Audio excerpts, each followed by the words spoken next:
Good morning, everybody. If I could ask everybody to please silence their cell phones. The CRA Redevelopment Agency of the City of Tampa is now in session. Councilman Goods, do you have the invocation? Yes, sir, Mr. Chairman. Mr. Chairman, this morning I'd like to personally thank Pastor Timothy Brown, who's actually my brother-in-law. He continues to work faithfully in whatever his hands find to do in the house of God. Pastor Brown takes ministry very seriously, and his passion is driven by the love he has for God and his people. In February 2016, he married his best friend, Deidre Goods, and they are parents of two children, Darius and Kylie. On January 12th of 2020, he was ordained as pastor of Light of the World Church. That is our family church, and Apostle Jones was the pastor at that time. Pastor Timothy Brown understands the meaning of devotion and loyalty. His life is a living testimony of God's grace and mercy. With the help and strength of the Lord, he will continue to serve God's people. The Lord leads and guides him daily. Pastor Brown. If everyone could please rise and remain standing for the Pledge of Allegiance. Every head bowed, would you please? Our eternal God and Heavenly Father, we would like to come this morning to say thank you on the behalf of all who gathered here today. And Father, we ask your abundant blessings upon this gathering, upon your people. For God, we understand that you're Alpha and Omega, the beginning and the end. And God, you direct our life. For this time in this season, God, you have planted those under the sound of my voice, God, in their positions, oh God. We ask, God, that you continue to bless them, bless their families, that they will have strength in this time and in this season. Father, we ask you continue to bless our mayor, continue to bless all the constituents of today. And Father, we ask, God, that you give them wisdom, knowledge, and understanding, God, in all decisions that will be made today. In your precious name, Jesus, that you would lead and you would guide them. And God, continue to bless them with a long life and longevity. In your precious name, Jesus, we pray. Amen. Amen. Amen.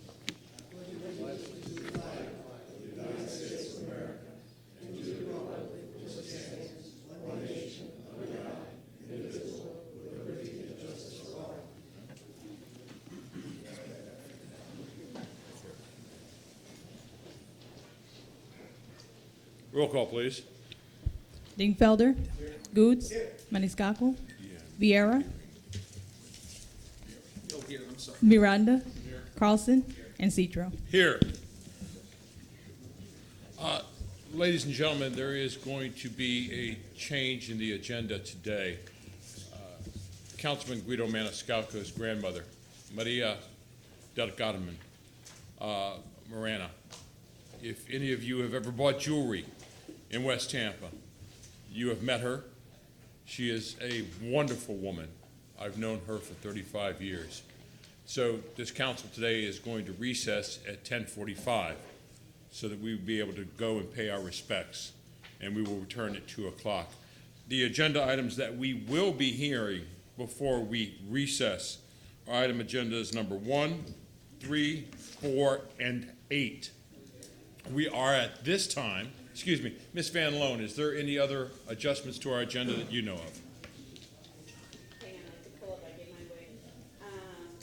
Nope, that's a way in. Aside from Councilman Goods. Pulling agenda item number 11 has been pulled. Councilman Dingfelder. Thank you, Mr. Chairman. I'd respectfully request that we jump item 4 to the top of the list.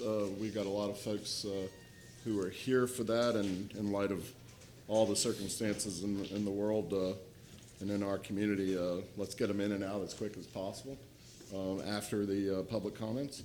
So I'd make a motion to move 4 up to the first up. That's the Straz report. Second. We have a motion to move item agenda number 4 to number 1. Any objection? All in favor, say aye. Aye. So moved. Thank you, Mr. Chairman. You're welcome. We will now start this time at, for public comment. Each person giving public comment will have 3 minutes.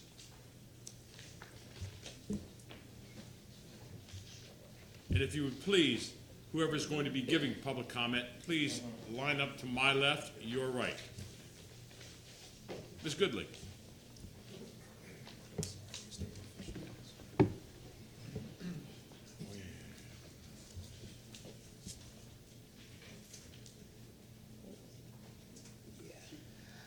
So my name's Natasha Goodley, and I'm here on behalf of East Tampa. Unfortunately, I had the fortune of traveling to South Carolina. Oh, sorry. I traveled to South Carolina for a funeral, but while there, I was in Florence, South Carolina, and had an opportunity to visit a grocery store called Lidl, Lidl, and it's a new concept of grocery stores. It's very similar to Aldi, but it has a lot of name brand groceries, and it also has a lot of plant-based items, and the prices are very economical. And I also want to make certain we have the information. So I spoke with them, and they are in South Carolina, Florida, and a little bit of the Midwest, I believe, and are open to coming to Florida. So I wanted to put this on your radar because, of course, during the campaign trail, everyone spoke of how we can uplift East Tampa, what we can do to help East Tampa, and this is definitely a way to attract a grocery store. And I know if it comes from the city, it will be much more of an impact than it will be coming from an individual or even through the CRA. So I wanted to put this on your radar, that there is a grocery store, a smaller concept that might be able to be a good fit for East Tampa, and they are open and willing to coming to Florida. Thank you. Any questions? Councilman Digfelder. Yep. I heard a news report on NPR the other day, and it was kind of interesting because I was thinking about East Tampa when I heard it. It was North Tulsa, Oklahoma, but a city councilwoman was getting angry because there were too many dollar stores, and I don't mean the name dollar store, but just generically the dollar store concept. And there was like one after the next, but no grocery stores. And she felt like, and she ultimately proved that too many dollar stores discouraged actually a real grocery store with fruit and vegetables, as opposed to the dollar store concept, which is just canned goods and plastic cookies and stuff. So anyway, ultimately, they passed an ordinance prohibiting dollar stores from being within a certain distance of each other, just like liquor stores and that sort of thing. They had a distance separation that passed, and I guess their city attorney concluded that was a legal thing to do. But it was interesting. You might want to pull it up on NPR. But I thought to myself, if we're struggling with getting a grocery store in that area, perhaps that's one of the reasons why. Mr. Chair? Quickly, gentlemen. Thank you, right, Mr. Dingfelder. And again, I see Ms. Osea went in the audience, and I've already instructed her office to look in those dollar stores because they do bring a lot of blight and they don't clean themselves up. So I'm asking her office to look into that already. But I think this is a great idea, and we'll be talking more, and we'll get with Ms. Van Loan. I see she's here in reference to looking at some investigation on this. Thank you.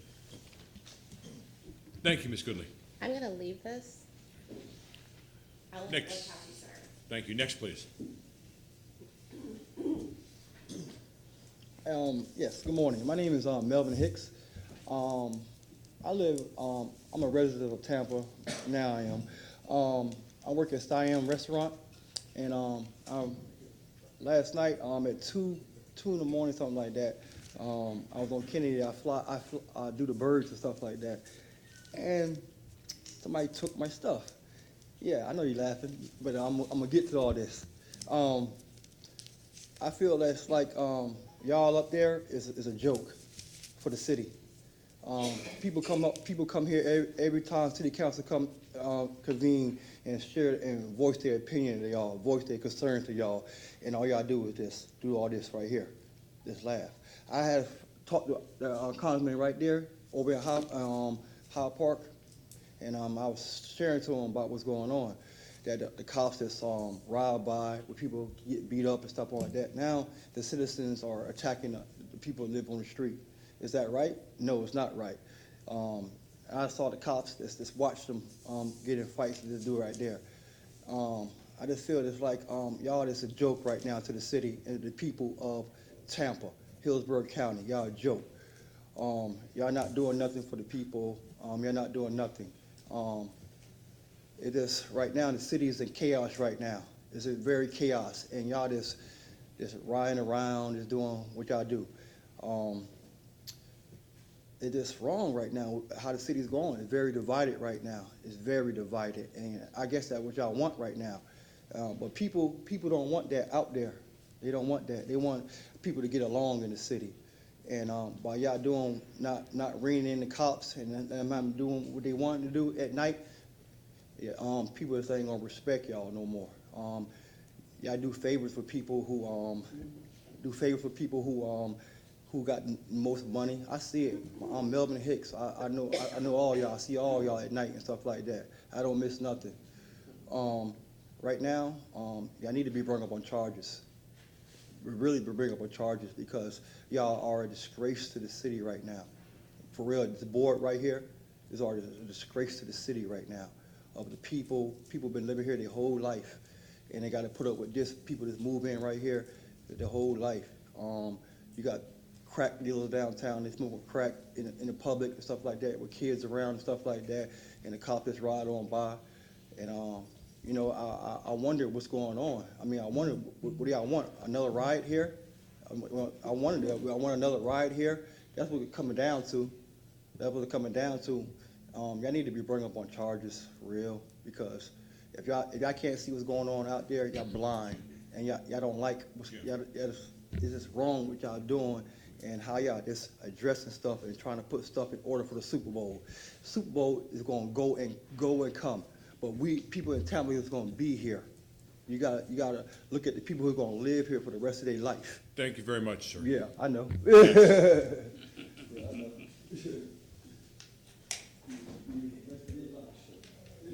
Next, please. Good morning. My name is Kathy Forstoffer. I represent DRENA, Downtown River Arts Neighborhood Association. I'm on the board of directors. We had Herman Massey Park in the CRA meeting last December, and we just want some verification on what's the status of the project today and some of the interests of our community, if they're going to be addressed. The property owner that is in, that is a junction to the park, we haven't heard anything as far as what his intentions are at the moment. We need to get some feedback on where the process stands currently. Spoke with Carla Price down at Parks and Recreations, and she said it's on the Massey Park motion options. It was received and filed, and just want to get some verification on where it currently stands. Thank you. If I could get Tim, my legislative aide, if you could get this woman a card for me, I will be in touch with you. Okay, I appreciate it. Thank you. Yes, ma'am. Next, please. I'm Dan Trogga, downtown resident, vice president of the Downtown River Arts Neighborhood Association. I just wanted to follow up a little on what Kathy said. We haven't received any word about what's going on with the negotiations. Evidently, the city attorneys are negotiating with the property owners of the adjacent property to Herman Massey Park, and it's been almost 3 months, and they're still negotiating how to proceed rather than proceeding. And so I think the property owners may be stalling for some reason. And I was wondering maybe if the CRA and or the city council may want to ask for a deadline for when they might accept a negotiation from the city. The city evidently has sent them a contract, and they're just sitting on the contract. The property owners are sitting on the contract. So just following up on what Kathy said, maybe a deadline for the property owners to respond to what the city has proposed as far as Herman Massey Park, using the park for their dining purposes for their building. Okay. Thank you. Next, please.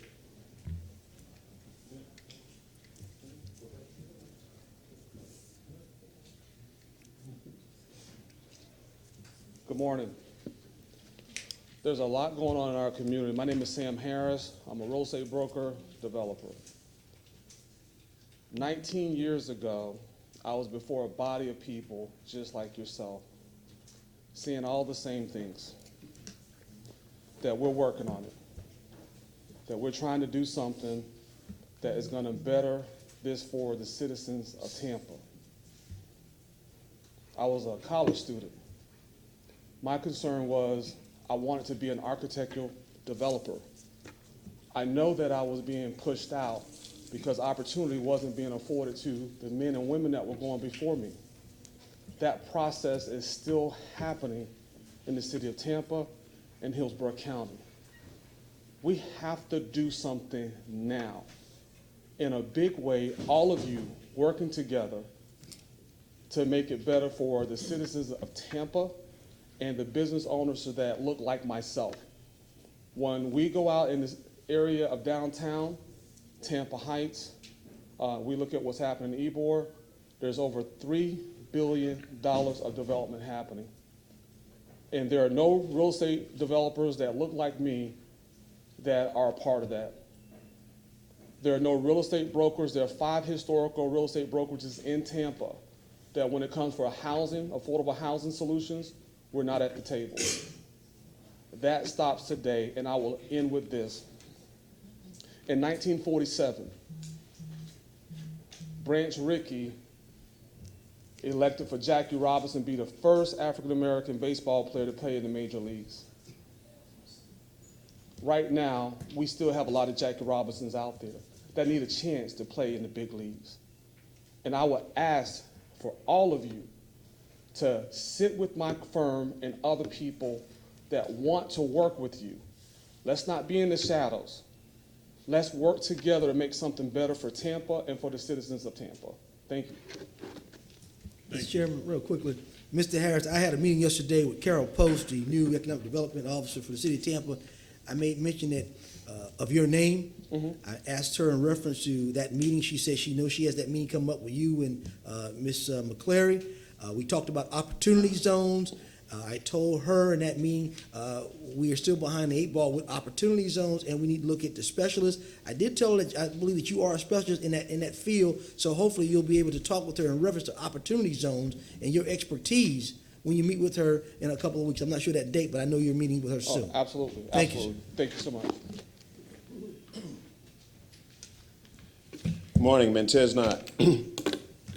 Brother, we got to look at history a different way. Say Jackie Robinson got an opportunity to play amongst whatever. Jackie Robinson helped destroy the Negro League and people like him. We got to look at history the right way, just like you got to look at the city council the right way.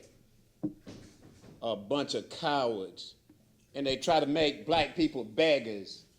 They try to make us beggars, get on our knees and beg, begging for a contract, begging for housing, begging for food, begging not to be homeless, begging not to go to jail, begging to stay free from incarceration. Beggars. Cowards and beggars. That's what the world constitutes. Is constituted of. They like to see black beggars, like to see us on our knees, like to see dogs bite us, like to see our kids get kicked out of school, like to see our men and women incarcerated at alarming disproportional rate. And they don't talk about reparations. And they like to keep your mouth shut. They like to keep your mouth shut. You can't open your mouth or nothing. So many women get killed in Mexico and Africa and other places, get murdered. There's so many people, so many families got murdered right this week between this Tri-County area. And these stupid fools talking about coronavirus. Coward virus, that's what it is. 7 cowards that sit up there, and there's 1 missing right now. 7 cowards, and they try to tell you how to speak, what to wear, what you can do, what you can't do, and ain't nothing changing. It's nothing changing. Look around, it's nothing changing, and you got the same group of beggars, one group after another. They don't talk about reparations. And they're using everything. The white economy is failing right now, and they got to put the coronavirus on it. Because what they did to Brazil when the Olympics was there, they tried to do it to Japan and China, and they did it back to them. They had the Zika virus, and they put that in Brazil to hurt their economy. Now they try to put the coronavirus in China to hurt their economy and force them to sign a trade agreement. And they got a little sense, so they put it back on them. That's like how they put the AIDS in Africa, and there's nothing we can do about it.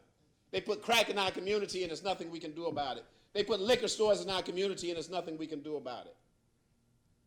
A coward city council tell you the simplest problem. Hey, it's people over there at the parking department accessing people's tags illegally, and that's illegal.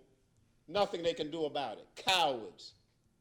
Grown men, cowards with suits and ties on. That's what y'all are. Nothing more, nothing less. Thank you. Next, please.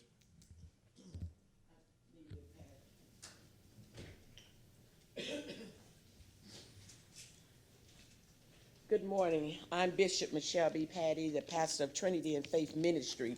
On this document, it states in 2015 that the city into agreement with Darrell Shaw. They sold the property at 1212 East 7th Avenue. They sold the property for $792,000. Mr. Shaw was supposed to build a 4-story, 100-family unit triplex apartments. However, as of today, 2020, that has not been done. What I found out interesting about this whole agreement, that the city has the opportunity after 18 months, which is long past, 18 months, the city can buy back this property. Once you buy back this property, we know now it's worth more than $792,000. You can buy back for what you actually sold it for. Now you can make at least $1 million+ off of that property. So what we're asking the mayor, the city council, to sell the property because Darrell Shaw, who has bought up Tampa Park, who care more about animals than they do about people, that you need to revoke this contract. We need to do it now. You were saying you don't have monies. Well, here is monies because you can sell that property and make a healthy profit off of it and can help the resident of Tampa Park transition smoothly. The other thing, Fair Oaks, we're still waiting on an update. Paint won't do it. Copy won't do it. We need to rebuild it and make it modernized. So I'm inviting each and every one of you over to New Salem, Primitive Baptist Church, 630, that's 1605 North Nebraska, to a meeting. The residents are going to be there. There's other people going to be there. So this is a public invitation because you need to go. I've been up this morning crying because of the stories that I heard on last night. Lady with a pacemaker. She had 3 kittens they're her service animals. She cannot find a place to live. She have anxiety. She's paying $700 a month and can't go anywhere. You have others that have their belongings packed and nowhere to go. And they're paying $700 a month for rent. They're being forced to continue to pay rent. They can't get ahead. There should be something criminal, and the FBI, somebody need to come look and see what has transpired against that sale. And the reason we're moving from Allen Temple to Nebraska because the seller has put pressure on the church that we were holding the meeting, the second meeting. So now we move, but if we have to hold the meetings in the streets, we will do that because it's inhumane what is taking place and nobody giving a darn. But here this man can walk away with a contract and has voided it, and the city is doing nothing about it. Thank you. Mr. Chairman, I believe, Mr. Massey, I think your office already has this and is working on that, sir. Is that correct? Yes, sir. We're aware of the issue and we're looking into it right now. Yes, sir. As the item number 2, Mr. Chairman, I received a phone call at approximately, let me make sure I got the time for the record, at 7:57 a.m. from the owner of the Tampa Park Apartments. She called me and asked me, was I aware of everything that was going on? I told her that I was aware, that I had been meeting with Commissioner Miller and his team. They are working on monies, and they are working with our housing department in reference to solutions. At a specific date and time, they will have a meeting. They will go and have a meeting with the residents to make sure they can find out who needs rental assistance, home buying, landlords, etc. So I'm waiting on that date. They will publicly announce that. Also, the seller of the property also assured me that in 2018, the vast majority of all the folks on subsidies were moved out by HUD. So you only have a small percentage, maybe 10 or 15 residents on a subsidy in Tampa Park Apartments. The rest have been moved out per the information she gave me. As far as the other residents, they're working with their institution to make sure they are able to have some assistance for those residents who've been good residents. Some of their seniors. As far as the children, my understanding, she says there are very, very limited children that are in Tampa Park at this particular time. Per the conversation she gave me this morning, but she wanted me to know publicly to tell people that they are working to help the people. There'll be other things forthcoming, but there are solutions in the works. Be patient, and there will be solutions. So I want to make sure I publicly said that because she publicly called me, the seller, to tell me that information. Again, I've spoken several times with Commissioner Miller and his team, and they're working. And also, I've talked with Vanessa 2 or 3 times just this week alone in reference to making sure that we're doing what all we need to do to get over there to help those who are in need. So that's my update. He keeps saying the seller. The seller is the reason that people are in distress. So what I would like for the board to do, you go over there and see for yourself. You'll see the children that's out there. You'll see the seniors. You'll see the people. We don't want to hear what the seller is saying what is good for the seller. Amen. Next, please. Thank you. Amen. We agree. Man, how dare you? Dare you? My name is Pastor Frank Williams, located 1112 East Scott Street. And I would like to invite all of you all over to my church. And it's a peaceful church, and I know you all not coming because y'all don't want to hear nothing a black man got to say. And we must understand, I like to come up here and quote scripture because you all, just like the brothers say y'all only for the rich folk, but y'all not only for the rich folk, y'all against the black folk, period. And that's sad. But we have to understand, I read in the scripture somewhere, and this Jesus talking, let not your heart be troubled.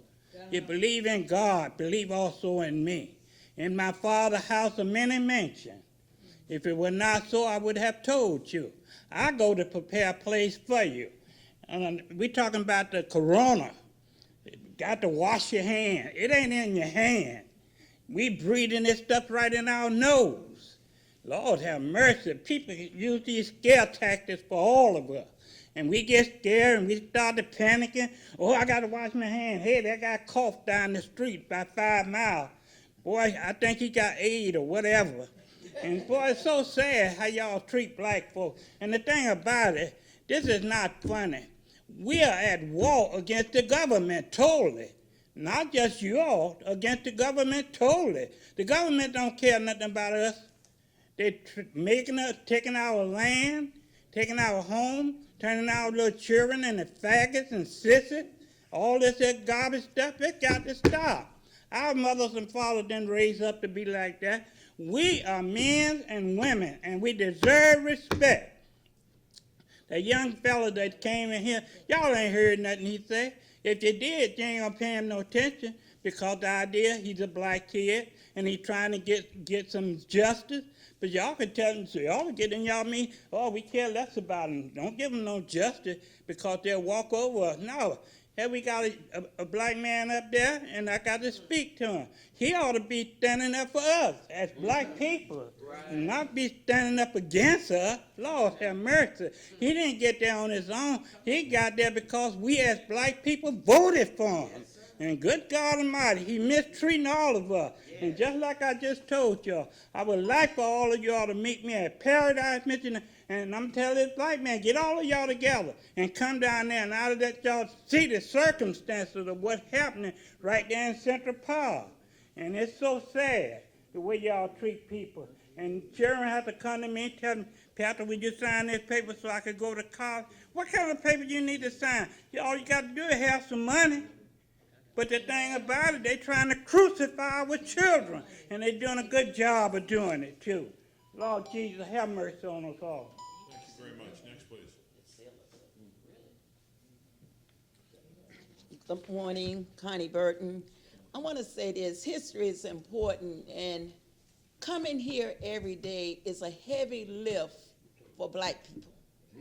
This is a heavy lift for us, because in the history of America, people that attempt to speak in the interests of their own people, whether it was Dr. King speaking for economic justice, the moment he reversed that and talked about Vietnam, he was dead within a year. Now we have historians saying, let's take another look at how Malcolm X was killed. They called the COINTELPRO then. Now, what they do to us now is tell us simply that they are following the law. That when we try to organize our community, it is always an undermining attempt to say that the people choose to represent their interests supposed to be null and void. Now the seller has an interest when the seller has known for months. The seller has known for months. The seller knew when Councilman Frank Reddick was there, the attempts that was made to take the property in. Said nothing. So now we are at this critical time where the people are in panic. It's almost like it's a full ablaze at that property because of all the uncertainty. And so I would say to Commissioner Miller, to anybody that's working on that property, $500, $600, $700 a month, if that's your sole income, it's going to be a hard lift for those people to have quality housing for the long term. We want you to write that down. In terms of the CRA, we're constantly struggling in our community. If you came to the Fair Oaks meeting, I think it was clear. The people said they wanted a new center. We even had people that was able to testify and said that those were some of the same amenities that they had in that community when they was children. We had the fire department that came and said, because it was grandfathered in, and this is an old facility, they don't need a sprinkler system. This is the stuff that we continue to live with. So I don't know what I can say this morning that somebody up in a more professional setting or work for the city will come and say that the CRA is moving fine. No, we're not. As I've indicated to you, Councilman Orlando, the way the CAC is operating in East Tampa, it strips the people the ability to participate. And then folks want to know why black folks ain't voting. Because we've come to have enough common sense, seemed to me. And if I'm the only one coming here and just a small few of us is coming to continue to represent the community, that we are talking in vain. That's right.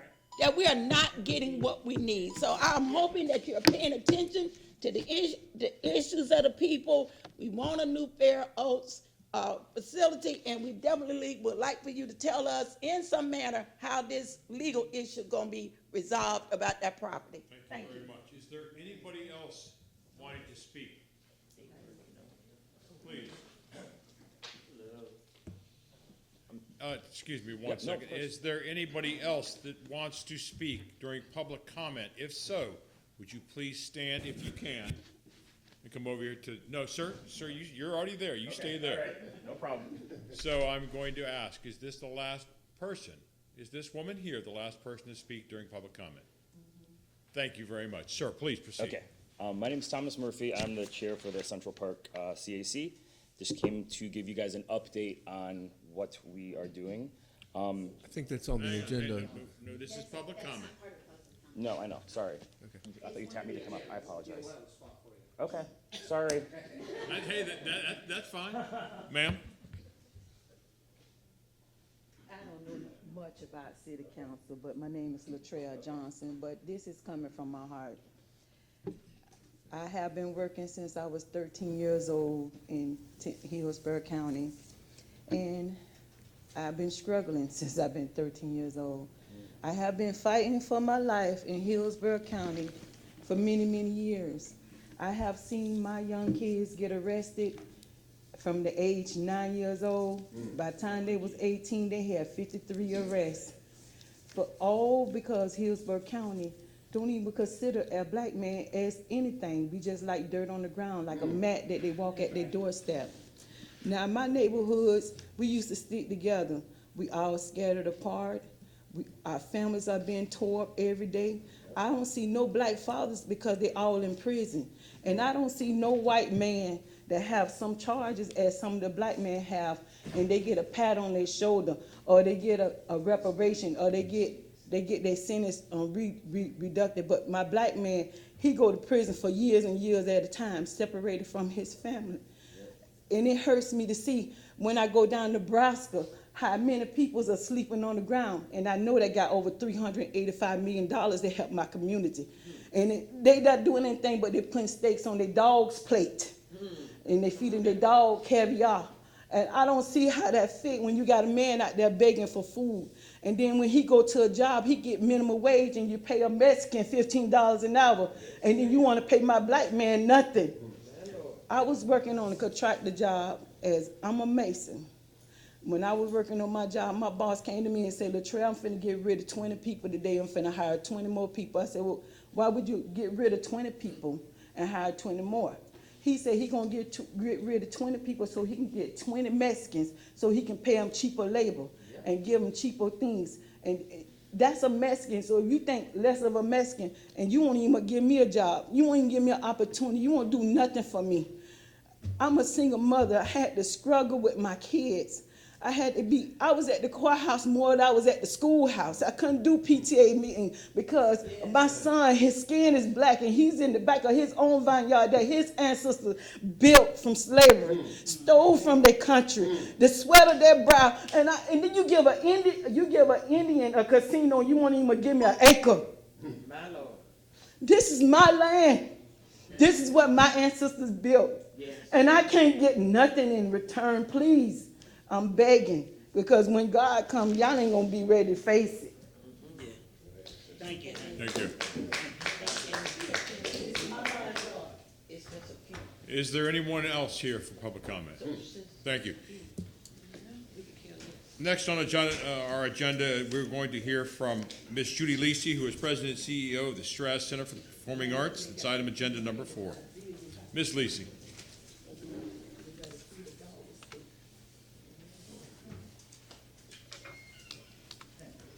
Oh, he pushed it overhead. Hang on. Let's see if that works. There we go. There you go. So I'm doing this. Right here, that right button. Okay, thank you.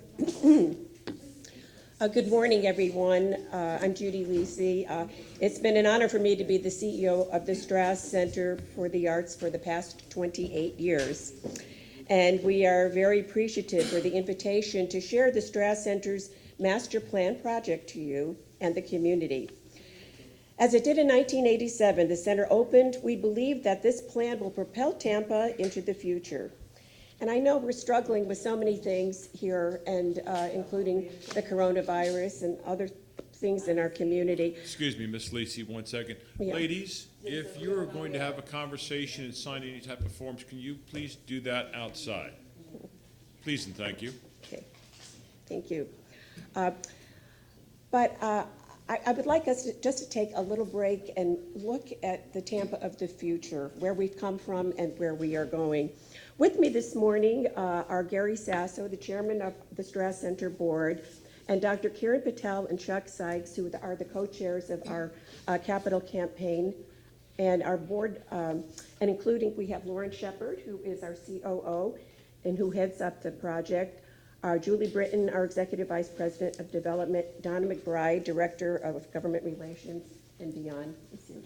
There she is, okay. We hope you will be as excited by this transformational project that we want to bring to downtown Tampa. To give a little background, in the 1980s, our city, led by Mayor Martinez, business and community leaders chose to build the Tampa Bay Performing Arts Center as an economic engine that would help Tampa become a great city with wonderful quality of life, attracting businesses, new residents, tourism of all kinds, and more. So I have to go to slide 1 here. Good. It would be a source of creativity and innovation to become a great city. Governor Bob Martinez said, "We knew it would be an economic tool," and H.L. Culbert said, "The proven formula that makes a great community a public-private partnership."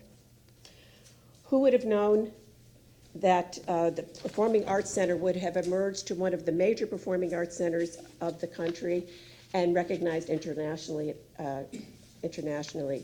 Each year, the Straz Center serves more than 700,000 Tampa residents and visitors, contracts more than 3,000 artists from around the world, presents more than 1,600 performances, events, conferences, training, business, and community meetings, and operates 365 days a year. And what you're seeing here is a heat map which shows where our audiences and guests come from around the country.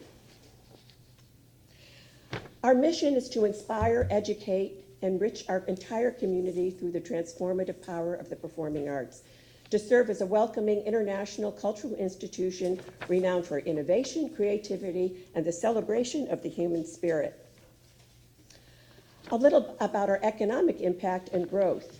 Our industry leadership, one of the largest performing arts centers in the nation, the third largest on the East Coast after Lincoln Center and the Kennedy Center, the largest cultural organization in the state of Florida, and we're ranked among the top performing arts centers in the world in Billboard magazine, Venues Today, and Pollstar. Our infrastructure, we have a $50 million annual operating budget, a workforce of 738 employees, and almost 1,000 volunteers serving more than 80,000 hours. Our annual economic impact is $130 million. We generate 110,000 hotel room nights, and we support over 2,000 local jobs supported by our audience spending, and generate almost $7 million in state and local tax revenue. Our resiliency and sustainability. The not-for-profit has put in more than $30 million in capital investment into the Performing Arts Center, which, as you know, is owned by the city. We've had the entire roof replaced, original chiller system replaced. All the lamps have been converted to LED. Our hot water heaters are converted to high-efficiency gas. Campus irrigation switched to well water. All our restroom fixtures are high-efficiency devices. And we had Tampa's first green roof installed in 2009. And we fully believe in the mayor's initiative of resiliency and sustainability. We are able to bring in huge economic drivers like Hamilton, which we'll be doing again. Our community impact, our arts education.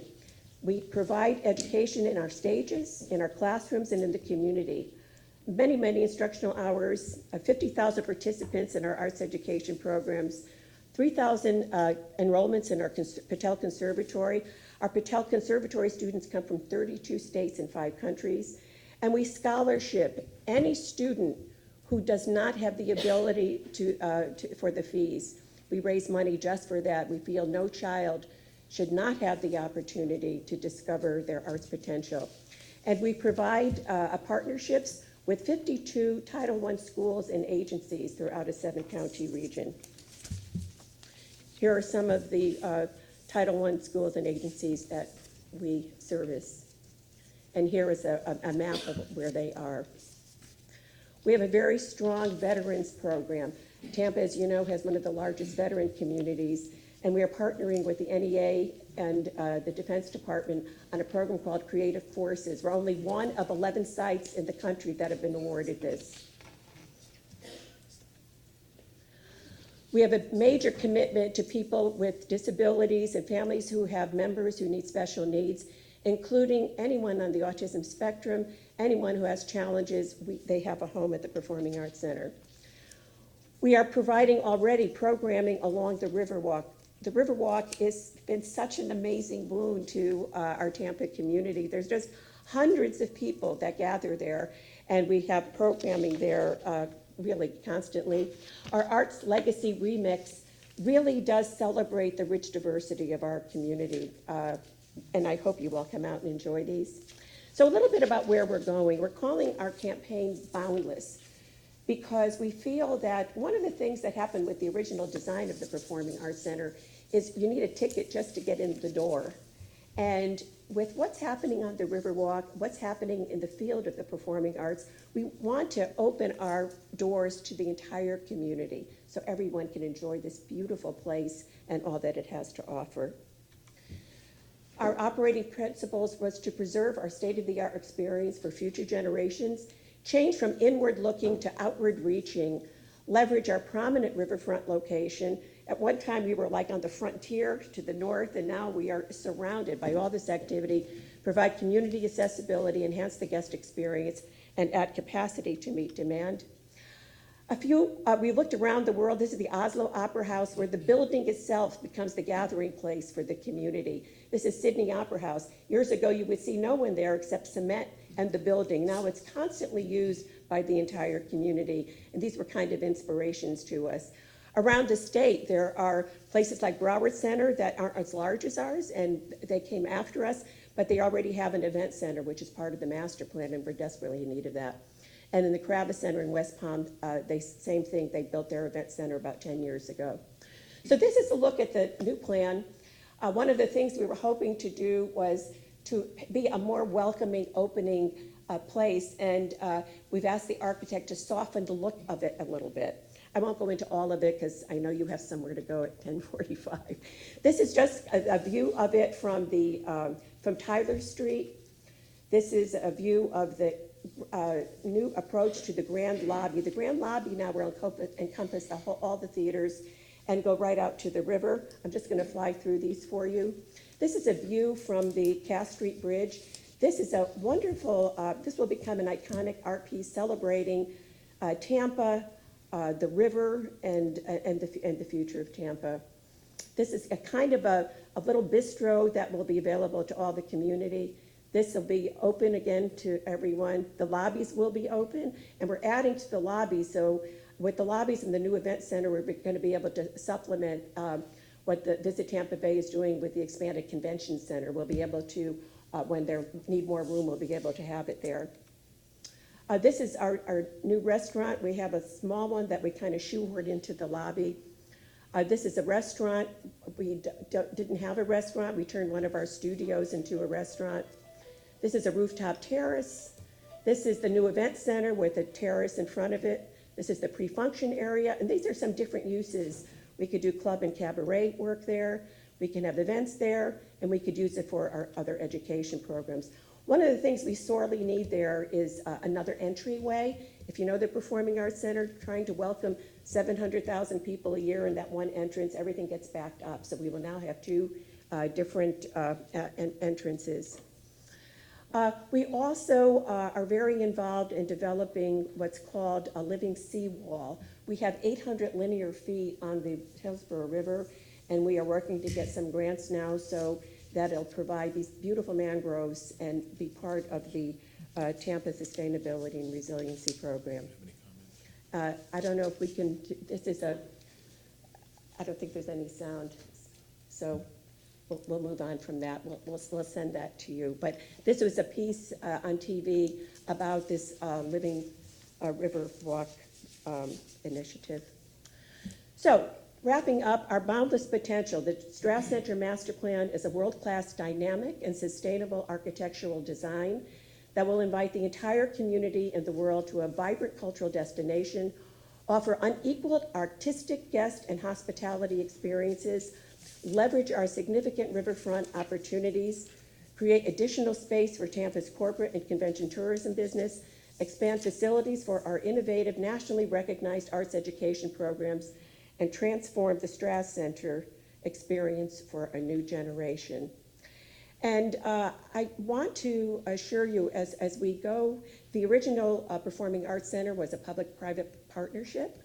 We're hoping to have public support, of course, but I want you to know that we have community leaders like Mr. Chuck Sykes and Dr. Patel, who are co-chairing a private capital campaign, and the idea would be that it would match and leverage the public dollars, so it would really be a true win-win for the future and for the next 30 years. So, thank you. Questions? Councilman Carlson, you have comments or questions?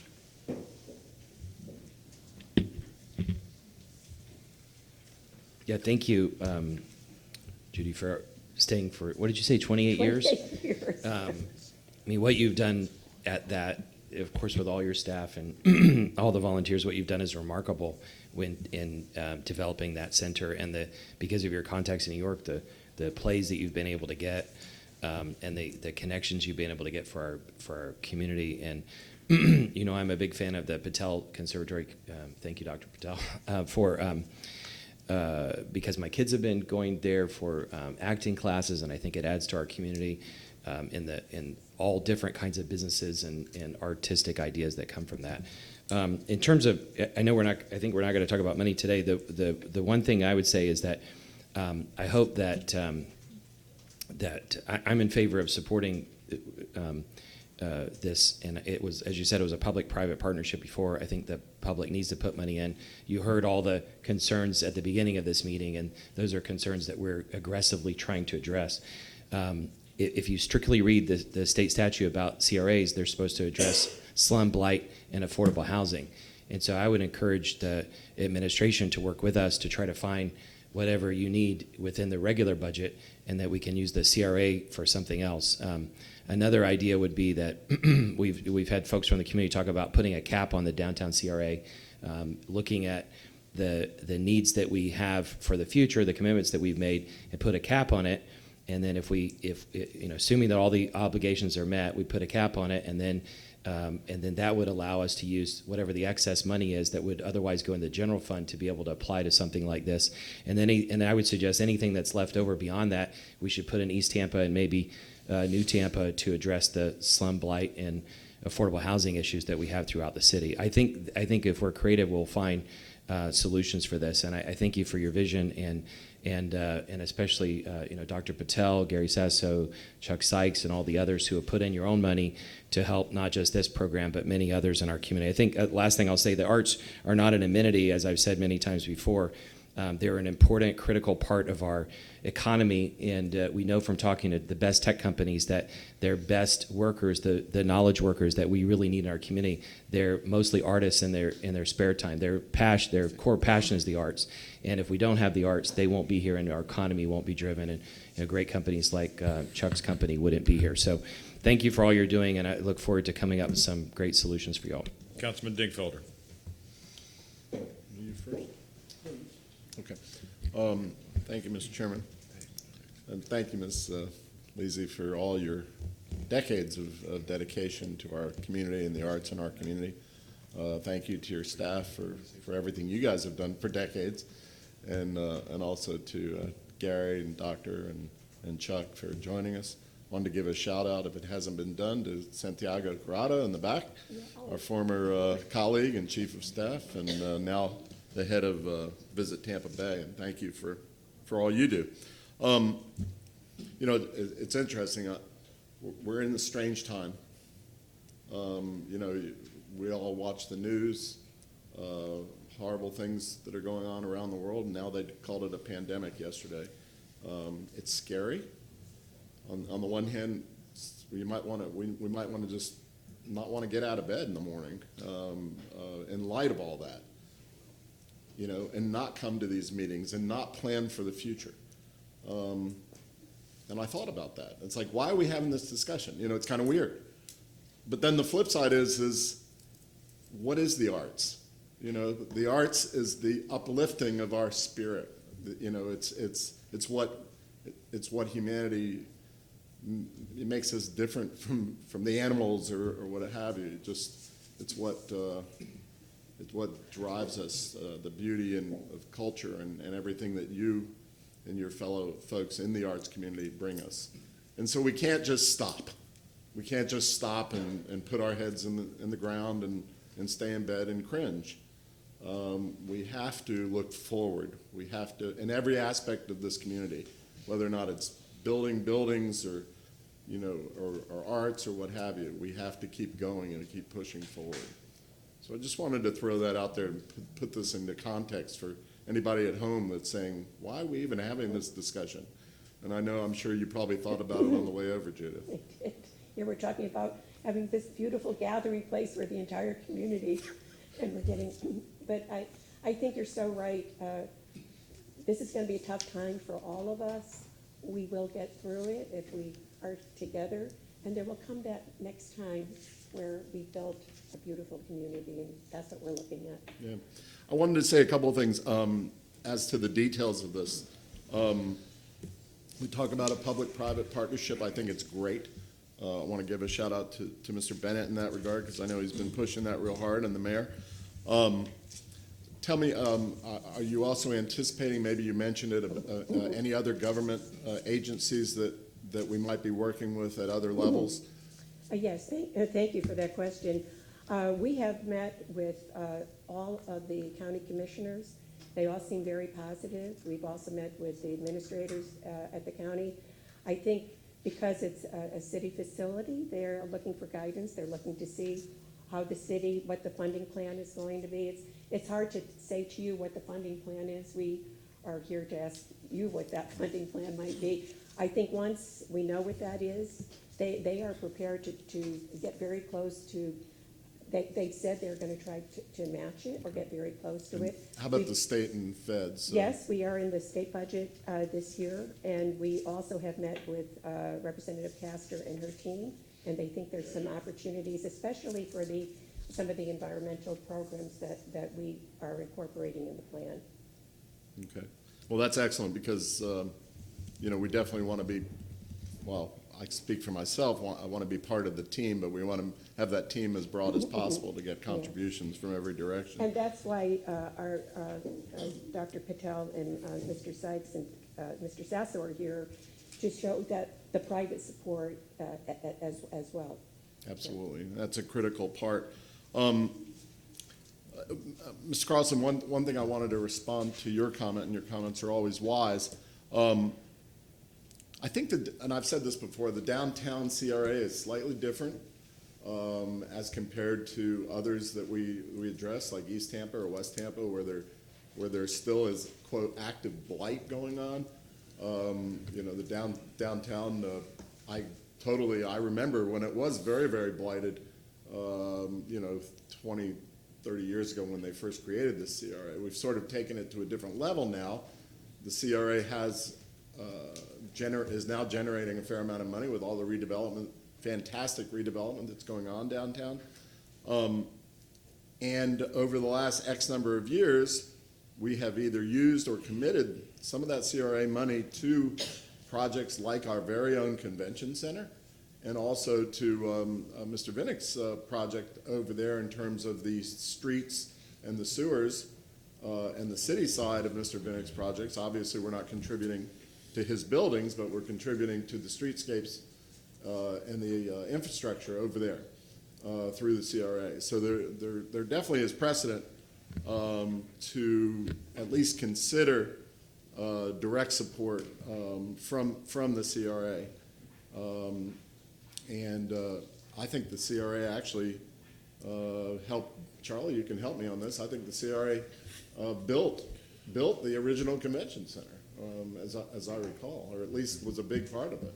So anyway, with all that said, Mr. Chairman, when everybody's done speaking, I'd like to make a very soft motion on this, and I know you like motions at the end of the meeting, but I'd like to make a motion while folks are still here so they know perhaps where this body is headed.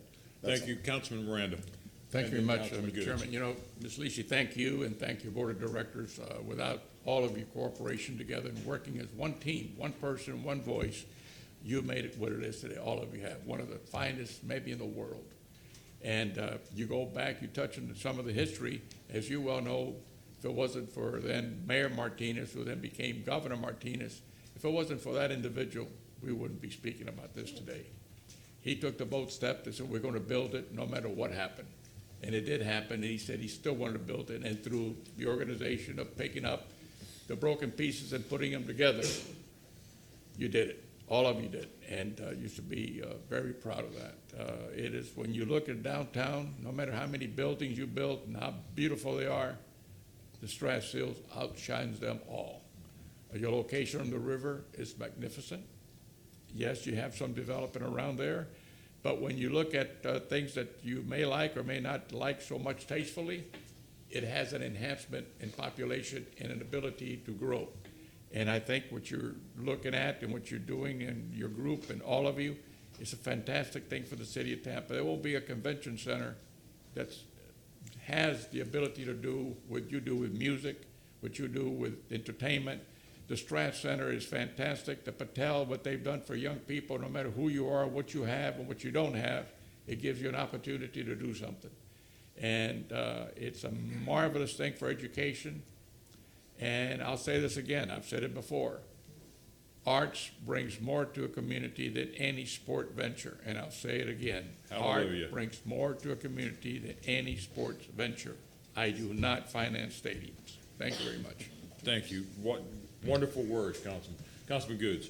Thank you, Mr. Chairman. You know, I'm listening to both points from Mr. Carlson and Mr. Dingfelder. You know, housing is critical, and the CRA is supposed to be used for housing.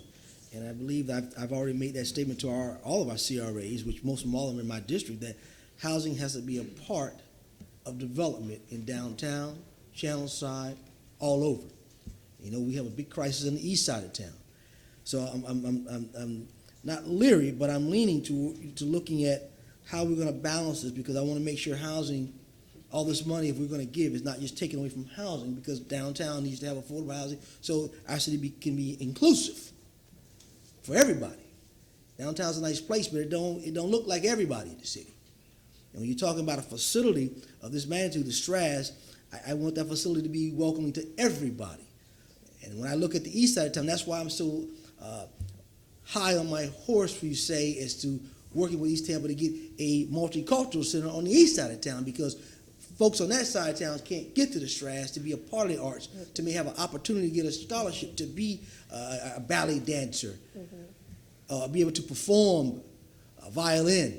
So that's why I'm so hung on that Al Barnes part, to make sure we have something that maybe can coincide to help that side of town for those communities, so my kids on that side can be a part of the Straz Center. And I'm grateful to Mr. Patel to do a lot of work on the east side of town to get our kids over there, but a lot of times the parent participation, because they can't get there to see performances.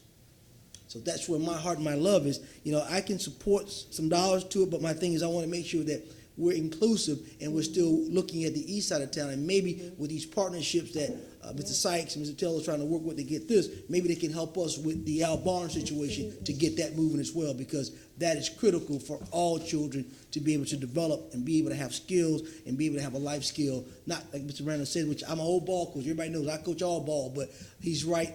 Others don't, or who are not athletic, may have other skills. And I want to make sure they're able to venture those skills as well. Well, as you develop that program, we could provide the programs for that facility, which we do many places. So we would love nothing better than to partner and be able to provide those programs. Thank you, Ms. Lisi. Appreciate you. Very quickly, gentlemen, Councilman Carlson, and then Mr. Dingfelder, Councilman Dingfelder, please make a soft motion. Yeah, this may be a conversation for another day, depending on what Mr. Dingfelder's motion is going to be. But I've said before, I think that if a CRA does not have Slum and Blight, then we should retire it or sunset it. And there are commitments that we've made long-term in the downtown CRA, and so we can't sunset it. So the alternative is to cap it. And above the cap, we need to meet all the obligations we have now, but above the cap, there will be a lot of money, and that money can be, if it goes into the general fund, can be redirected to East Tampa and to the university area to resolve these housing problems that folks have hit. And in addition, we'll have money for the Straz Center. I just think it's the same bucket of money, but if we're going to do it, instead of taking it directly out of the CRA, we ought to just put a cap on the CRA and then dedicate the money to this and to the other important community needs, instead of trapping it downtown, because above this money, there's still money in downtown that is going to be paying for things that are nice to have when we have 50,000 people that don't have homes. Thank you, Mr. Carlson. Mr. Dingfelder. Yeah, and I will make a motion. Bill, I would just personally, at some point in time, entertain that type of cap discussion. I don't think it's unreasonable. But I also think there's some really, really good, worthwhile projects going on downtown, that, including this one, that we can support in the meantime. Mr. Chairman, thank you very much. I'll make a motion to direct our CRA staff to work with Ms. Lisi and her staff to see how we might assist, and that Ms. Van Loan come back to us next month with a preliminary report. Excuse me, does this really have to be a motion? Can you just make a request? No, I'd like to make it in the form of a motion. I think it's important that we send a strong signal. They've been working on this hard for 2 years at least. How about 8? So anyway, yeah, with all due respect, I think it's important to make a motion. It doesn't mean we're approving anything. There's no dollar amount tied to my motion. It's just to direct staff to continue discussions with the Straz folks and financially, and see how we might be able to assist. Thank you, Mr. Massey. Councilman, and Ms. Van Loon may want to weigh in. I believe it may take a little more time for her to report back to you than 30 days, to be honest with you. I think there may be working Ms. on Van Loon, things, but do you have any input with that? Would you like longer? If you like, Michelle Van Loan, Economic and Urban Development. If you want to hold off on a timeline until this afternoon, I will be making the budget presentation that you had requested regarding what do our cash flows look like and some of that conversation. And then you can have a better feel for some of these issues that you're bringing up now with the downtown CRA. And so we can attach a timeline to it if you like after we have that discussion. If that's the board's pleasure, I'm fine to put off my motion until this afternoon. Would you like to put off your motion until this afternoon? Okay. Thank you very much. Can I just Mr. Carlson. just quickly, when you do it, I would like to make a friendly amendment suggestion that we ask CRA staff to speak with the city staff to look at partnering with them to find city funds. So the city and CRA would be two of the partners in that larger group that you talked about. I'm okay with that. Okay. We'll put it off till this afternoon. Thank you, Mr. Chair. Thank you. Anyone else? Ms. Lisi, thank you for being here today. Thank you for your lovely presentation. I thank everybody involved in the Straz Center. I echo Councilman Miranda's statement that the arts do more for any community than any sports team. So, thank you very much. Thank you all. Thank you for all you do for the entire community. We really appreciate it. All right, Mr. Murphy, I hope we haven't kept you too long. Good. I appreciate it. How's everybody today? Thank you. Good. Excellent. So I'm the chair of the Central Park CRA, or CAC. Just give you guys a little update on the former Meacham Elementary property.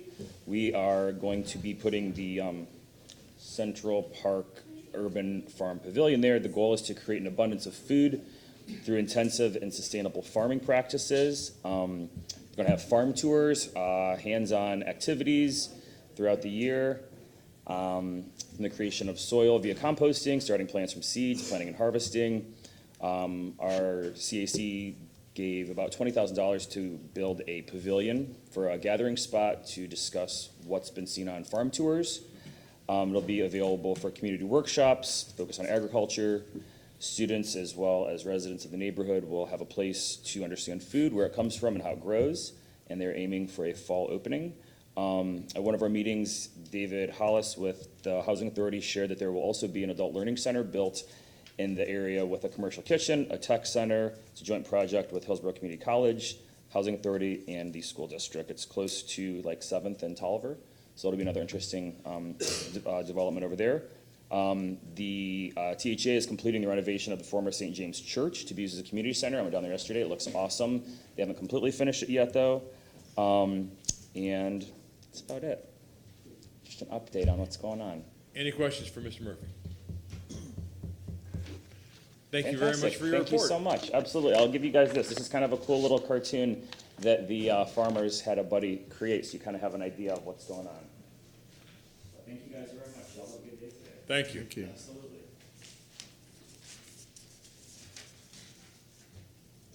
I move on to agenda item number 3. Ms. Osea, are you going to be giving this report? Yes, I am. Thank you. Good morning. Osea Neighborhood and Community Affairs. So the chief of staff was supposed to report, but he was pulled away with coronavirus and COVID ID, all of those matters. So you have me instead. I'm here to report on the Fair Oaks, what was this, the assessment of needs for the Fair Oaks Centers, the Fair Oaks Rec Center. When the administration took place about a year or so ago, there was a deep dive performed in several needs. Two of those areas were the deferred maintenance for city assets, as well as the equitable distribution of assets for the city. So understanding that, what we've done is we've taken an assessment in both of those areas to see what areas where we can improve as a city for the assets, and then what are those things that we can do to ensure that there's equitable distribution.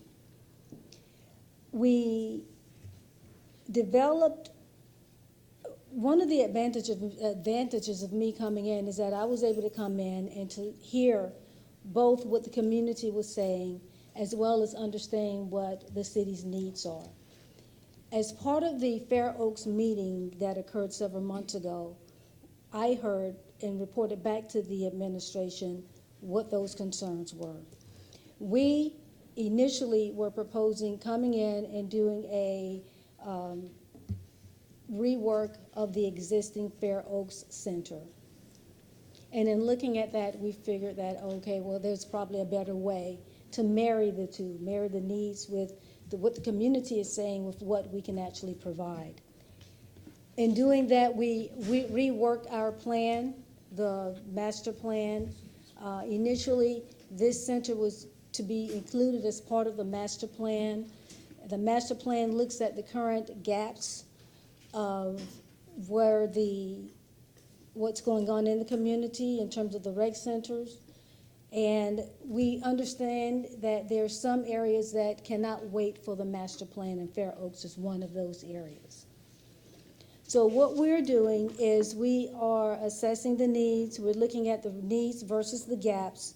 The administration has allocated funding to address the initial needs, but we're taking a step back.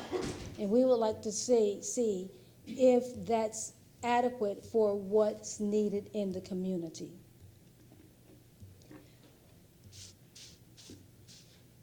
Part of that includes not only the programming that's needed at the facilities, but also the maintenance schedule, the routine schedule, the routine cleaning. There were concerns about pests in the building. What are those things that we're actually doing? And again, those things cannot be part of that master plan. Those are things that need to be taken care of right now. So in considering a mini master plan of the area of Fair Oaks, we are reworking our initial concept to expand what we're actually going to propose and provide as part of the solution. So what we're asking is that as we rework the concept, instead of putting a Band-Aid on what we initially were going to talk about, have the opportunity to provide a holistic approach to the concept and then report back to you. And that report will include not only the plan that's going to address the issues, but also the cost that's associated with it, so we can do the right thing the first time with Fair Oaks Center. I was asked to address the master plan. So the master plan is as we all know, we probably do know, is a livable tool that will provide us the opportunity to assess the needs based on the community growth and the vision of the parks system. The master plan, in addition to the mini concept of Fair Oaks, we will be gathering community input as we progress along the way. So with this master plan, the strategic blueprint that will allow us to guide the maintenance and repairs and to look at where do we need these Parks and Rec centers over a time period, over a 5 or 10 year gap or time period, so that we can properly plan and budget for those maintenance needs and we won't be in a reactive mindset. So with that, I would like to suggest or offer to you that we report back to you monthly as to where we are in the process with the Fair Oaks Center so that you will understand where we're going and you will not get the impression that we're trying to kick the can down the road, that we're actually committed to this project and we're actually committed to including the community in the needs and then providing a sustainable solution. Councilman Goods. I know we've added a lot of things, to the master plan. We've added impact fees.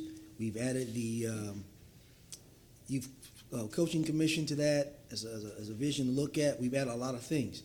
My only concern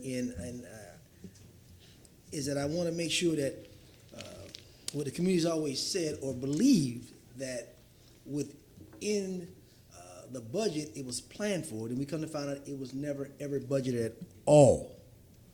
So we have to make sure that if this board's gonna make a commitment to work with the administration, which we've been doing, we want to make sure that if we're going to say we've got the plan, that Fair Oaks is a plan that's in a budgeted item. That way, I don't have to hear it wasn't in the budget. Why wasn't it built? I think that's where the communication comes in when people say, well, I heard, or this was rumored. We have to have facts that it's going to occur. That way the people know that it's in concrete. We know it's an issue, and it's going to get the attention it needs. I can't go back years and years when something should have been done. I got to deal with where I'm at right now in the present day. So I'm just saying I don't have a problem with you giving the report, but I want to make sure that if that's the commitment of the administration, that's going to eventually be a budgeted item so Fair Oaks can be redone, because that's what the community is asking to be done. Yes, sir, and that's part of the reason and part of the suggestion for the accountability that we come back and we do report and we do provide a status update so that you can ask where we are and we can be candid with you in terms of where we are in terms of the project as well as where we are in terms of the budgeting process as well. Okay. Councilman Carlson. This is obviously not in my district, and I've been told by some people that I shouldn't care about this, but I believe in fairness and equity, and when the Parks Department presented at the Fair Oaks community meeting, they said that twice in the last 8 years, the administration was presented with the option to at least paint this building that I think hasn't been painted since it was built. And we stood there in the room filled with people when the public pointed out that there were bars on the window, rats in the ceiling, and no sprinklers, and it's a fire trap, and it doesn't have the amenities that other parks around the city have. At the same time that this was rejected twice, there was a $12 million boathouse for rich kids from the Northeast to ride their boats built. And so I think that affordable housing obviously is the most important issue that we have overall, but bringing some equity to this issue I think is critically important. The community said loudly to us that they want a new building and they want the same amenities that other people in other neighborhoods have. And I think we have to find the money to do this. And I appreciate the administration's willingness to work with the community. The community gave us a whole laundry list of things that they wanted. And I think the basic thing is to say they want the same amenities that other neighborhoods have. And it's not fair that one neighborhood was ignored for all this time. And so, how do we bring equity to this situation? How do we right a wrong from the past? And then we have to all be committed to providing equity going forward. Thank you. Councilman Miranda first, and then Councilman said, I appreciate what Mr. Good, Councilman Good said, but just for the record, so that we are right on target, can you give me the dates for the April, May, and June hearings, when you're going to come once a month and reports? That way we have a knowing that, and I'm not questioning you, I know you're going to do it, but I just need for the public to understand what day is that in April and March, April and May and June. When are those meetings? Michelle Van Loan, our April meeting would be April 9th, our May meeting would be the 7th, and the June meeting would be June 11th. Okay. 14th is the May meeting. 14th, I'm sorry, the second, yes, second Thursday, the 14th. 14th, So the and then 9th, the June 14th, is and then the June 11th. 11th. Okay, so then I could say that you will bring up these items on April 9th, on May 14th, and on June the 11th, am I correct? Yes, sir. Okay, let the record reflect that, please, thank you. Councilman Big Feller. Thank you, Mr. Chair. Thank you. See, the bottom line, it's all about money. And how we allocate it, and I agree with my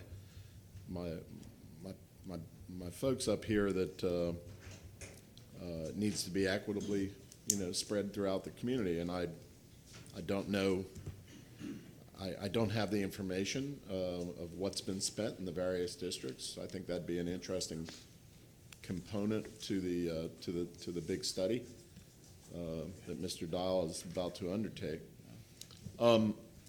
Just a couple of things. Historically, I remember back in 2005 or 2006, we did a park. I think it was a parks bond, or we rewrote a bond or something like that. Maybe Mr. Massey can look into that down the road and see what it was exactly. But I do remember Mayor Iorio had some money for parks and recs, and we did some significant improvements with that bond money. And I'm just wondering if perhaps at the end of this study process, if we're one of the options we're looking at and we're talking about with our finance folks is the possibility of bond, because we're not going to be able to print this money. I mean, we all know that in this last budget cycle, we were told this was the first budget in the black, and since the recession, 8 years or what have you. And even now, just because we're in the black doesn't mean we have a huge amount of money. So with that said, sometimes when we don't have the money at hand but we have needs, sometimes we bond, we borrow a little bit. Mm-hmm. And so I hope that that's one of the options that we do look at the end of that study process. The other thing I've mentioned earlier, and I know Mr. Dahl responded to it, was the possibility of a parks impact fee, so that all new development would pay a small fee to help build new facilities or rebuild new facilities. You're not allowed to use it for operating funds and that sort of thing, or maintenance, regular maintenance, but you can use it for new construction and probably reconstruction. So just in regard to funding, just throwing out a couple ideas, and I'm sure they're probably obvious to you and everybody else over there, but. Yes, sir. So in terms of the park impact fee, that's per the recommendation of council, that was one of those items that will be included in the master plan. So as they're doing the assessment and the study, in terms of the plan and just developing the scope, that is an area. And that will make sure that the bond option will be considered as well. Thank you, ma'am. Thank you, sir. Councilman Goods. Mr. Dingfield, thank you for that suggestion. I guess your longevity proves well. But I'd like to thank all of my colleagues that have a vast interest in East Tampa. Since I've been here, they've supported every idea I've had and come up with, because they're committed to doing the right things. But we know sometimes we do fall short of money. We've got to find that shortfall. We have to pull other places that have been getting high on the hog. We got to kind of pull that back and get some skin in the game, some fat, some other places. So I'm just prayerful that we're going to get this project done for Fair Oaks. I'm prayerful that we're going to find these solutions. I'm prayerful that you're going to come back these dates until we get it done to get Fair Oaks redone. It is a historical place in our community. We talked about that on yesterday, some things that I think need to change internally a little bit over there to get those numbers back up a little bit, because the numbers have dwindled, and I know why those numbers have dwindled. We talked about that. Right. So I hope that we're going to work on that as well, because that has always been a thriving park, playground, with athletics and other activities there. So I'm hoping that we make those changes as we're working to look at the rebuild. But by the same token, Mr. Mills talked about bonds and things. We have, again, you saw the Straz Center that was here before. We have to have other things besides playground activities. We have to have other things for our elderly that they want, and we have to make sure that we have other things outside of athletics that our kids can do with dance, because constantly I drive by, if you drive by every day, you'll see my kids out there in the hot sun doing step in the parking lots where they're almost getting hit by cars. They have to put cones and less parking. We have to have a place for them as well. We'll have a place for gymnastics so our kids can be able to get the same amenities, the same production as other communities. And that's why I'm so big to making sure there's an equal disparity of the wealth going everywhere. So, Yeah, and to that point as well, before I sit down, but, so yes, we started looking at the programming and at Fair Oaks and the other centers to see who's doing what at where, so that we can have an equitable distribution, as well as if there are new ideas and new things that we need to incorporate, that those will be part of that whole process as well. So we started assessing and looking at those.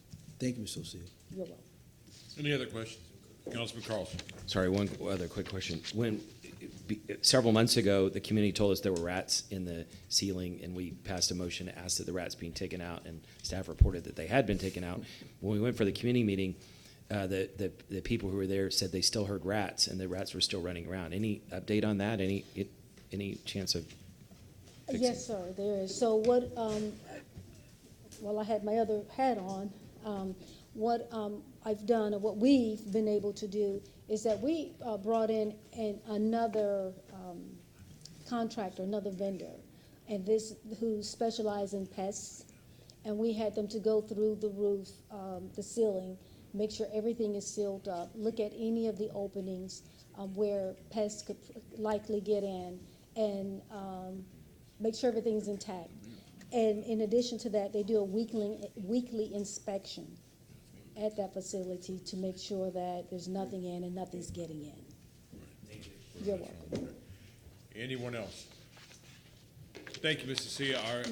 Just my question, since this is going to involve the Fair Oaks community, is there going to be any type of messaging to the community itself to be here if they're going to have anything to say about this? Yes, sir. So, yes, so the communication, the messaging, yes. So first thing is, if there's something for this meeting, we will have that messaging going out. But in addition, we are planning on handling and holding community meetings as we progress, because as part of any master plan initiative, in order for it to be successful, it's essential that we have the community to provide that input along the way. So once we start with the renovation, the development, the rebuild of Fair Oaks, the community will have some involvement. But prior to these meetings, that information will go out as well, so that the community can hear the progress of what we're doing, of what's going on. Thank you, Ms. Socia. Yes. Yes. We are going to, Mr. Massey, we're on item agenda number 8. You said that there was Yes, I wanted to. scribbler's error? Yeah, there's a scrivener's error on what was originally put on the agenda. I have copies of the revised agreement for you all, and the clerk has it as well.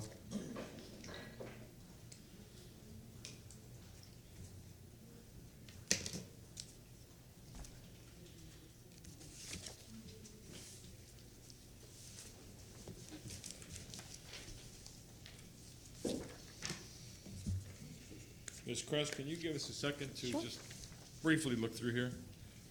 Mr. Massey, is there anything you want to point out in this correction? What was corrected was the dates. We're extending, if this is approved by the CRA board, the downtowner shuttle service until September 30th of 2020, from April 1st to September 30, 2020. The amounts that are coming from the downtown CRA and the Channel District CRA are outlined in the agreement. and they're limited to those amounts. It's a not to exceed amount. Thank you, Mr. Massey. Mr. Massey, I had asked for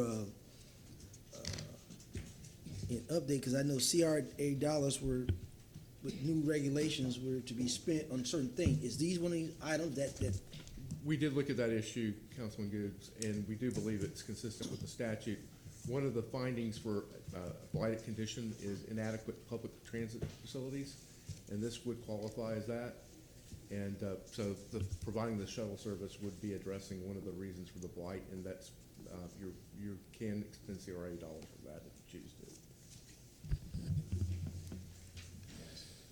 Please, Councilman Carlson. Just following that, you weren't here when we had the longer discussions about the CRAs that don't necessarily have slum and blight in them anymore. Is there a legal opinion in the city that says that the downtown CRA still has slum and blight in it that needs to be addressed, that meets the 163? We've never updated the plan, but it's still a CRA, and we have found that as a condition or an issue that was, and I think, I can't give you a legal opinion per se, but that was a reason for finding and establishing the downtown CRA and the Channel District CRA. And so transit facilities are still an issue, I think, and that's one of the reasons why downtown partnership is here today. Now, if you find that you don't believe that's what the CRA should be spending its money on, that you are the CRA board and you can direct that. But I mean, that's. If you would like to make a comment, please go ahead. But it's consistent with, we believe it's consistent with the plan. Yeah, maybe you and I can talk offline about the CRA overall. My colleague was one of the founders of the Downtown Partnership, and my firm has been very involved in the Downtown Partnership over the years, and we want to continue to be big supporters of it.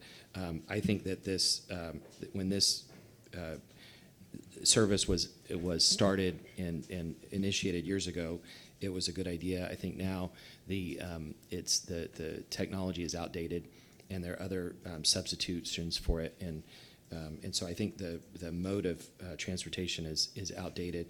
And also, I don't think that this money should come from the CRA. I think it should come from some other budget.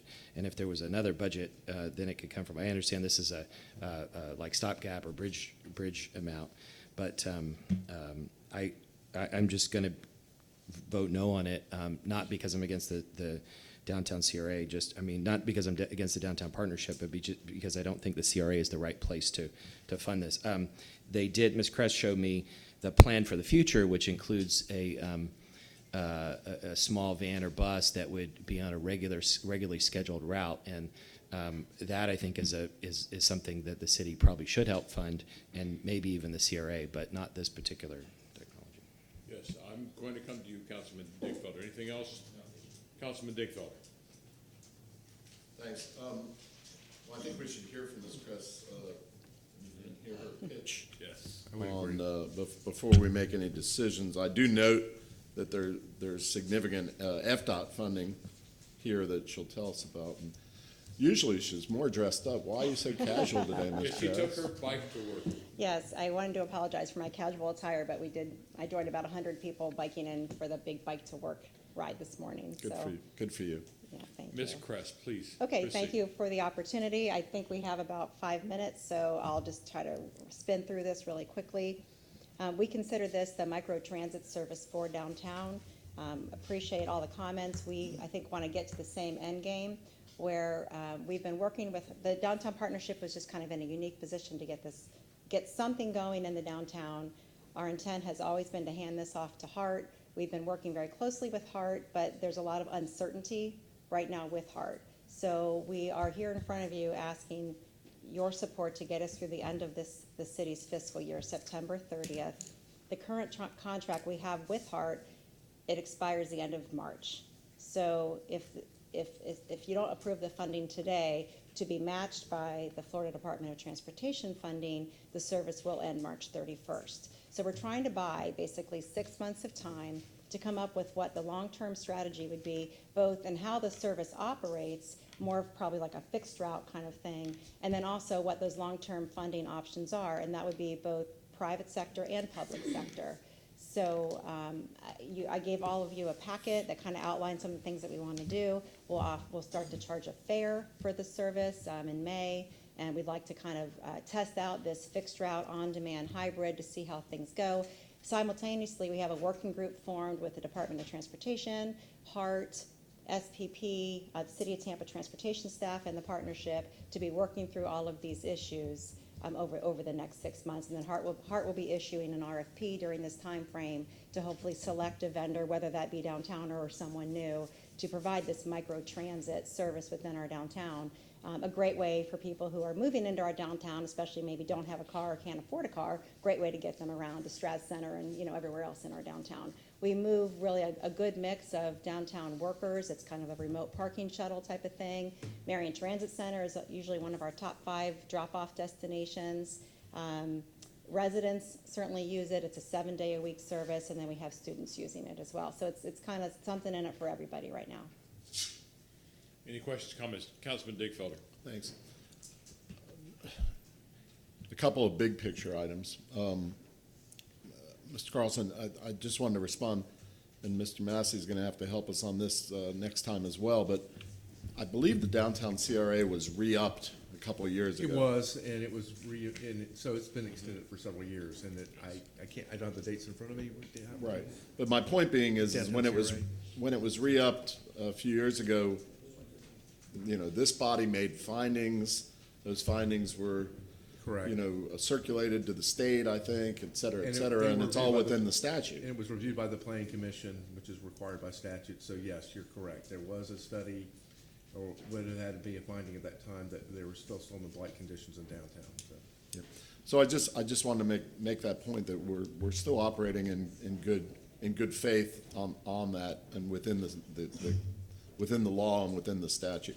In regard to funding, I agree with Mr. Carlson in one regard. I think that the voters approved off transportation. The voters approved millions and millions of dollars for off transportation. The only court ruling we've had so far was in favor of continuing this, using it and spending the money.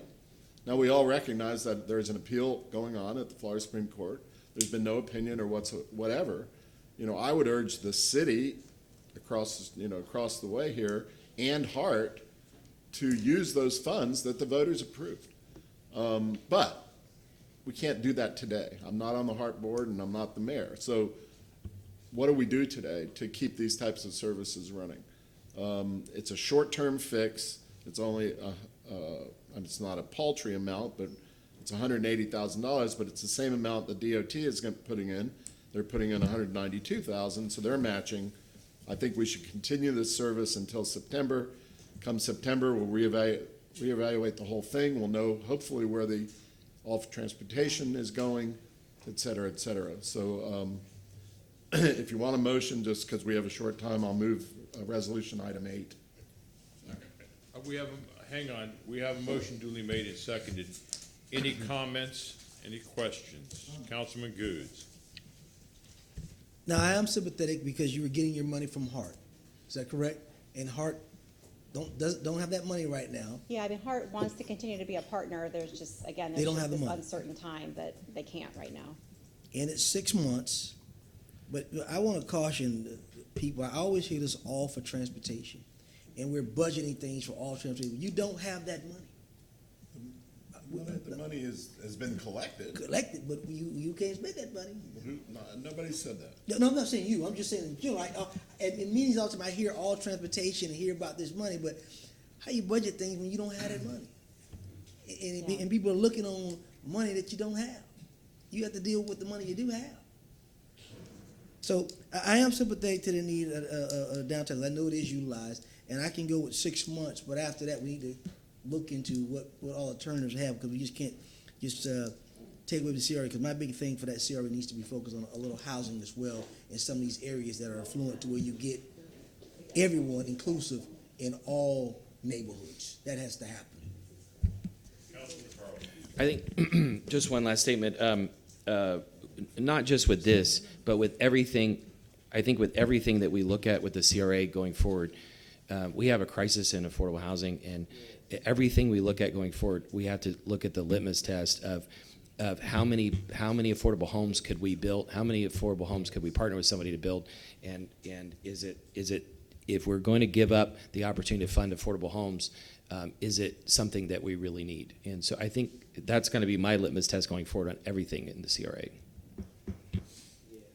Mr. Roster, is there anything you might want to add? One of the provisions that the CACs requested was to report every 2 months, because the previous contracts we had were quarterly. And since it's only a 6-month, we asked for a shorter time period, also to get feedback from the community about what those items were that they see as positives or negatives, how the fair is working. That feedback happens, and that'll happen at each of our CAC meetings, and those are already scheduled. So those will be on those agendas for obviously 3 out of the 6 months. It'll be every other month. And we did get unanimous support from both CACs as well. But conditioned on reporting. Yeah, for 6, yeah, sure. Councilman, my statement on this before I take a vote. There are CRAs around the city that are putting in close to $500,000 already to Hart and the streetcar. And now this is going to be, correct me if I'm wrong, close to $30,000 a month for this, coming from CRAs? 70. The entire service costs 70. Our portion would be obviously The 30. The 30, yes. Thank you. Again, we heard off transportation dollars, we have heard of other types of funding, and I see that there are other plans. Every 2 months, I'm hoping that we are going to receive some sort of information from Hart that says, this is our business plan. So that come September, they can look at us and say, okay, we have a business plan to support the downtown. Yeah. Nobody wants that more than me. And I thank you, but that, you and I have had this discussion. Okay. I tend to agree sometimes with Councilman Carlson on certain things that the CRA should be doing. I will be voting yes for this. However, I want you to understand, every 2 minutes, every 2 months, excuse me, I like every 2 minutes. Every 2 months, where's the business plan on this downtown? Yeah, that's fair. How are you gonna wean yourself off the CRA dollars? Councilman Miranda. Really quickly, no one on this dais ever said they're gonna go more than 6 months. That's Thank you, right. Chairman. That's correct. Okay, we have a motion made, was by Councilman Dingfelder, seconded by Councilman Carlson. No, Miranda. Miranda, excuse me. We look alike. I apologize. All in favor say aye. Aye. Any opposed?